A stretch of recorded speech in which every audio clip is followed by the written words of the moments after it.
সংযুক্ত আরব আমিরাতের বিপক্ষে 2 ম্যাচের টি-20 সিরিজের জন্য বাংলাদেশ ক্রিকেট বোর্ড যে 16 সদস্যের স্কোয়াড ঘোষণা করেছে, সেই 16 সদস্যের স্কোয়াডে ফাস্ট বোলারের সংখ্যা হচ্ছে 5। মুস্তাফিজুর রহমান ছাড়াও রয়েছেন শরীফুল ইসলাম, এছাড়া রয়েছেন নাহিদ রানা, হাসান মাহমুদ এবং তানজিম সাকিব। তো সেই ক্ষেত্রে বিসিবি চাইলে মুস্তাফিজুর রহমানকে আইপিএলে 3 ম্যাচ খেলার এনওসি দিতে পারত, কিন্তু বাংলাদেশ ক্রিকেট বোর্ড নীতিগত সিদ্ধান্ত নিয়েছে যে মুস্তাফিজুর রহমানকে সংযুক্ত আরব আমিরাতের বিপক্ষে 2 ম্যাচে টি-20 সিরিজ খেলতে হবে এবং তারপরেই সে আইপিএলে যেতে পারবে। তো যেহেতু বাংলাদেশের ম্যাচ হচ্ছে 17 এবং 19 তারিখে এবং আইপিএলে দিল্লির ম্যাচ হচ্ছে 18 তারিখে গুজরাট টাইটান্সের বিপক্ষে, সেই ক্ষেত্রে নিশ্চিতভাবেই মুস্তাফিজ আসলে এই ম্যাচে তো খেলতে পারছেন না।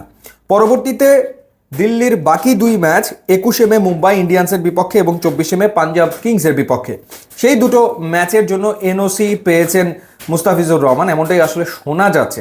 কেন বললাম শোনা যাচ্ছে? কারণ গতকালকে যখন আচমকা দিল্লি ক্যাপিটালস তাদের সামাজিক যোগাযোগের মাধ্যমে পোস্ট করলো যে তারা আইপিএল এর বাকি অংশের জন্য মুস্তাফিজকে দলভুক্ত করেছে, তখন বাংলাদেশ ক্রিকেট বোর্ডের পক্ষ থেকে বলা হয় যে তারা এই ব্যাপারে আসলে কোনো কিছু জানে না, তারা সত্যিকার অর্থে কোনো কিছু জানতো না।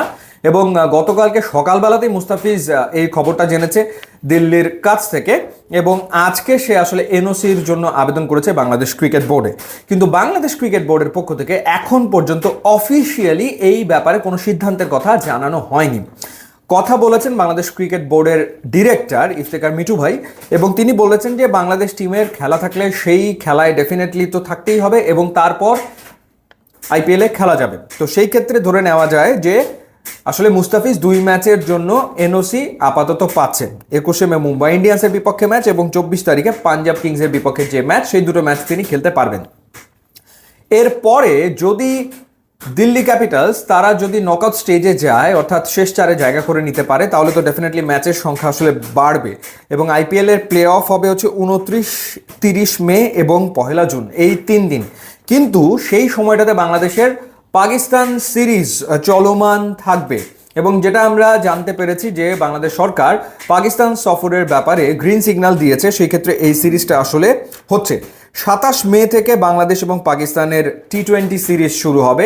এটা রিস্কেজুয়াল হয়ে গেছে এবং নতুন সূচি অনুযায়ী খেলা শুরু হবে 27 মে থেকে। যেহেতু 27 মে থেকে খেলা শুরু হবে, সেক্ষেত্রে মুস্তাফিজকে ডেফিনেটলি তার আগে দলের সাথে যোগ দিতে হবে। তো সেই ক্ষেত্রে প্লে অফে যদি দিল্লি পৌঁছায়, সেখানে তার খেলার আসলে সুযোগ থাকবে না।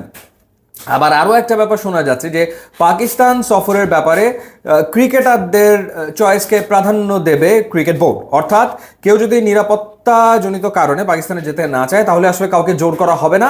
সেই ক্ষেত্রে আসলে যারা যেতে চায় তারাই আসলে যাবে, যারা যেতে চায় না তাদেরকে নেওয়া হবে না। এরকম একটা নীতিগত সিদ্ধান্ত বাংলাদেশ ক্রিকেট বোর্ড আসলে নিয়েছে।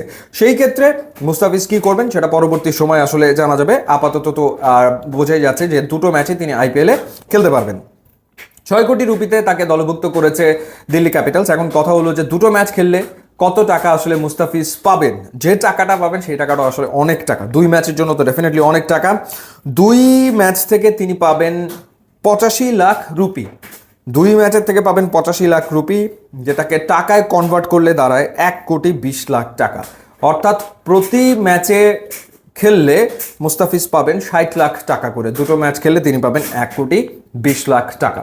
তো আপাতত এই পর্যায়ে রয়েছে বিষয়টা। এখন আনুষ্ঠানিকভাবে বিসিবির পক্ষ থেকে কোনো কিছু জানানো হয়নি, তারা জানালে ব্যাপারটা আসলে স্পষ্ট হবে। ইউটিউব, ইনস্টাগ্রাম লিঙ্ক দিয়ে আছে, আপনারা যোগ দিলে খুবই খুশি হব। And thanks for watching.